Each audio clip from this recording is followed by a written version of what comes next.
काला जादू। अपने बेटे रिशु के माथे से टपकते हुए पसीने को देखकर सविता की हालत खराब हो गई। ऐसा आज पहली बार नहीं हुआ जब रिशु नींद से घबरा कर जागा है। हाय मेरा बच्चा, न जाने किसकी नजर लग गई है तुझे। जब से मेरे बच्चे ने 10वीं के एग्जाम में स्कूल टॉप किया है तब से रोज बुरे बुरे सपने आने लगे हैं। हाँ माँ, मैंने आज फिर से एक काले साए को देखा। वो यहीं मेरी आंखों के सामने खड़ा था। माँ मुझे बचा लो माँ। वो मुझसे कह रहा था कि मुझसे बदला लेगा। माँ कहीं ये प्रशांत। चुप कर, कैसी बात कर रहा है? दोबारा उसका नाम मत लेना। तुझे पता है ना उस प्रशांत ने आत्महत्या कर ली, तो बार बार उसका नाम मत लिया कर। मम्मी, क्या सच में प्रशांत ने आत्महत्या की थी? चुप कर, बहुत सवाल पूछता है आजकल। और फिर रात के वक्त सविता के पूरे घर में एक अजीब सा काला धुआं छाने लगा। गहरी नींद में सोई सविता की जैसे ही आंख खुली उसका दम घुटने लगा। वो दौड़कर रिशु के रूम की तरफ गई जहां उसके दरवाजे पर घूमती एक काली परछाई देख वो बुरी तरह से घबरा गई। कौन है वहाँ? कौन है? सामने आओ। ये मैं हूँ, तुम्हारी काली करतूत। अब मैं तुम्हारे बेटे को ले जाने आया हूँ। नहीं, मेरे बच्चे को छोड़ दो प्लीज। मेरे रिशु को कुछ मत करना। वो परछाई रिशु के कमरे में घुस जाती है। सविता भी उसके पीछे पीछे दौड़ कर जाती है और देखती है कि अब वो साया साफ नजर आ रहा था। वो सर से पैर तक खून में सना हुआ था और उसके शरीर के सारे अंग कटे फटे हैं। क्या चाहिए तुम्हें? तुम जो बोलोगे मैं करूंगी, लेकिन मेरे रिशु को छोड़ दो। उस परछाई ने रिशु को गर्दन से पकड़कर दीवार के सहारे हवा में उछाल दिया। रिशु जोर जोर से चिल्लाने लगा। माँ बचाओ मुझे, बचा लो माँ, ये मुझे मार डालेगा। माँ मुझे बचा लो माँ। नहीं, ऐसा मत करो, मुझे मार दो लेकिन मेरे बच्चे को छोड़ दो। मैं तुम्हारे आगे हाथ जोड़ती हूँ। वो परछाई रिशु को जमीन पर गिरा देती है और अचानक वहां से गायब हो जाती है। रिशु, मेरा बच्चा, तू ठीक तो है ना? कुछ बोल बेटा, क्या हुआ है तुझे? मैं ठीक हूँ माँ। क्या हुआ था यहाँ पर? कुछ नहीं बेटा, कुछ नहीं। तू परेशान मत हो। हम कल ही गांव के बाहर जो तांत्रिक महाराज रहते हैं उनके पास चलेंगे। ठीक है माँ, हम जल्द ही उनके पास चलेंगे। मुझे बहुत डर लग रहा है माँ। ये बार बार मुझे डरावने सपने आना, ये सब हमारे साथ क्यों हो रहा है माँ? अगले दिन सविता अपने बेटे रिशु को लेकर गांव के बाहर तांत्रिक के पास जाती है। जिस जगह पर तांत्रिक रहा करता था वो जगह बहुत डरावनी थी। चारों तरफ कंकाल और खूब भूतियां नजर आ रही थी। गांव से दूर वीरानी में उस जगह पर जोर से आंधी चल रही थी। रिशु ने डर कर अपनी माँ का हाथ पकड़ लिया। माँ मुझे बहुत डर लग रहा है। ये कैसी जगह है? देख बेटा, हमारे साथ जो कुछ भी हो रहा है उसका इलाज सिर्फ और सिर्फ ये तांत्रिक महाराज ही बता सकते हैं। अब यही है जो हमें प्रॉब्लम से बाहर निकाल सकते हैं। जैसे ही सविता और रिशु तांत्रिक की झोपड़ी के अंदर पहुंचे, वहां का नजारा देखकर उनकी आंखें फटी की फटी रह गई। तांत्रिक की झोपड़ी के अंदर कई सारे लोग अपनी गर्दन घुमा घुमा कर जोर जोर से चीख रहे थे। कौन हो तुम और यहाँ क्यों आई हो? महाराज, मेरे बेटे को कुछ दिनों से एक डरावनी काली परछाई नजर आती है और कल रात उसने मेरे बेटे पर हमला भी कर दिया।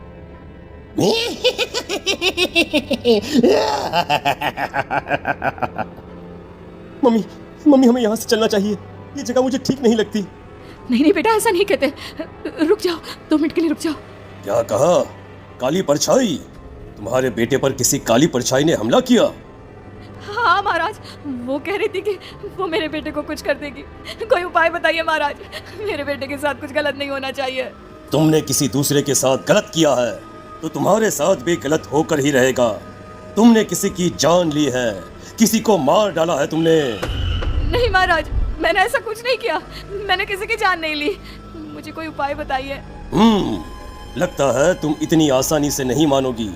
मैं तुम्हें अभी उस काली परछाई से मिलवा देता हूँ और वही सारा सच तुम्हारे सामने लेकर आएगा। सविता और रिशु ने डर के मारे अपनी आंखें बंद कर ली। तभी अचानक तांत्रिक की झोपड़ी में अजीबोगरीब आवाजें गूंजने लगी। सविता और रिशु बुरी तरह से कांप रहे थे। आंखें खोलो और अपने सामने देखो।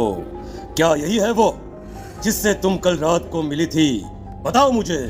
हाँ, इसने कल रात मेरे बेटे के ऊपर हमला किया था। ये उसी लड़के की भटकती हुई आत्मा है जिसे कुछ दिन पहले तुमने मार डाला था।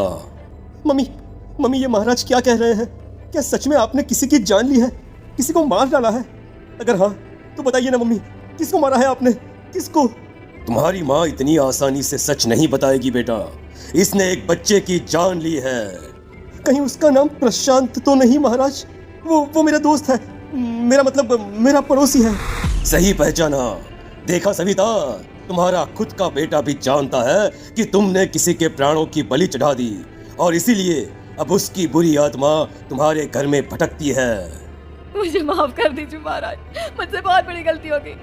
प्रशांत हमारे पड़ोसी का बेटा था, हर बार उसके नंबर मेरे बेटे से ज्यादा आते थे और इसलिए मैंने उसके कमरे के बाहर काला जादू किया था, पर मुझे नहीं पता था कि वो मर जाएगा। तुम्हारे उसी काले जादू वाली गुड़िया के अंदर एक बुरी आत्मा थी जिसने उस बच्चे के दिमाग पर बुरा असर कर दिया और उसी की वजह से उस लड़के ने अपनी बालकनी से कूदकर आत्महत्या कर ली। इसकी वजह सिर्फ और सिर्फ तुम हो, तुम। नहीं महाराज, जो कुछ भी हुआ मुझे नहीं पता था कि प्रशांत अपनी जान दे देगा। प्रशांत की आत्मा इस वक्त तुम्हारे सामने खड़ी है, हमसे बात करना चाहती है। बोलो बोलो, क्या कहना चाहते हो? मैं जीना चाहता था, बड़ा होकर कुछ बनना चाहता था। आपके बेटे से मुझे कोई परेशानी नहीं थी। अरे वो तो मेरा अच्छा दोस्त था। मुझे माफ कर दो बेटा, मुझसे बहुत बड़ी गलती हो गई, मुझे माफ कर दो। माफ करने से मुझे वापस जिंदगी नहीं मिल जाएगी। मेरे माँ बाप आज भी मेरे लिए रोते हैं। आपने मेरे साथ बहुत गलत किया है, बहुत गलत। और तभी अचानक प्रशांत की आत्मा वहां से गायब हो जाती है। सविता जोर जोर से रोने लगती है। सुन लिया तुमने? ये तुम्हारे अपने ही किए हुए पाप हैं जो इस तरह से तुम्हारे सामने आ रहे हैं। माँ, ये आपने अच्छा नहीं किया। सिर्फ 10th बोर्ड के एग्जाम में मैं टॉप कर पाऊं, इसलिए आपने मेरे दोस्त के ऊपर काला जादू कर दिया। नहीं मम्मी, नहीं, अब हम कभी खुश नहीं रह पाएंगे, कभी नहीं। मेरे दोस्त की आत्मा को कभी शांति नहीं मिलेगी मम्मी, कभी नहीं। लेकिन मैंने जो कुछ भी किया सिर्फ तुम्हारे लिए किया। वो लड़का हमेशा फर्स्ट पोजीशन पर आ जाता था और इस वजह से हमेशा तुम्हारे मार्क्स कम पड़ते थे। मैंने तो सिर्फ उस पर एक छोटा सा काला जादू किया था बेटा, मुझे क्या पता था कि उसका ये नतीजा निकलेगा। जिस गुड़िया को तुमने उस लड़के के कमरे के दरवाजे पर लगाया था, दरअसल उसके अंदर एक बुरी आत्मा का प्रवेश हो गया था, जैसा कि अक्सर काला जादू करते समय हो जाता है। मुझे अपनी गलती का एहसास हो गया है, मैं प्रायश्चित करना चाहती हूँ। आप बताइए मैं क्या करूँ? प्रशांत के घर जाकर उस काली गुड़िया को वहां से निकालकर यहाँ लेकर आओ। मैं उसे आग में जलाकर राख कर दूंगा और उसके बाद प्रशांत की आत्मा को हमेशा के लिए मुक्ति मिल जाएगी। अगली रात सविता चुपचाप अपने पड़ोसी प्रशांत के घर जाती है। प्रशांत के माँ बाप प्रशांत की मौत के बाद उस घर को छोड़कर हमेशा के लिए वहां से चले गए थे। जैसे ही सविता उस घर के अंदर कदम रखती है, उसका सामना अजीबोगरीब हैवानियत से भरी आवाज़ों से होने लगता है। ऐसा लग रहा था जैसे कोई बुरी तरह से चीख रहा हो। सविता जैसे ही प्रशांत के कमरे के बाहर पहुंचती है, वहां पर लटकी हुई गुड़िया के शरीर से खून टपकने लगता है। ये क्या हो रहा है? इस गुड़िया के शरीर से खून क्यों टपक रहा है? सविता हिम्मत करते हुए उस गुड़िया को वहां से उतारने की कोशिश करती है, लेकिन तभी अचानक से बहुत भयानक दिखने वाली औरत उसकी आंखों के सामने आकर खड़ी हो जाती है। मैं यहाँ से कहीं नहीं जाऊंगी और अगर तूने मुझे यहाँ से हटाने की कोशिश की तो मार डालूंगी मैं तुझे। नहीं, मुझे तुम्हें यहाँ से ले जाना ही होगा, नहीं तो मेरा बेटा, उसकी जान को खतरा है। मैं तुम्हें नहीं छोड़ सकती। अगर तुम्हारे अंदर हिम्मत है तो मुझे इस घर से बाहर ले जाकर दिखाओ। और ऐसा कहकर वो औरत सविता के ऊपर हमला कर देती है और उसे हवा में उछाल उछाल कर जमीन पर पटकती है। लेकिन तभी अचानक मौका देखकर सविता अपने हाथ में ली हुई सुई उसके हाथ में चुभो देती है। हाथ में सुई लगते ही वो औरत जमीन पर तड़पने लगती है। ये क्या किया तूने? ये क्या कर दिया? तुझे ऐसा नहीं करना चाहिए था। तांत्रिक ने मुझे कहा था कि तुझसे जीतने का सिर्फ यही एक तरीका है जिससे मैं अपने पापों का प्रायश्चित कर सकती हूँ और अपने बेटे की जान बचा सकती हूँ। और उसके बाद वो डरावनी दिखने वाली औरत एक छोटी सी जादुई गुड़िया में तब्दील हो गई और सविता ने उसे ले जाकर तांत्रिक को दे दिया। तांत्रिक ने जादुई गुड़िया को आग के हवाले कर दिया।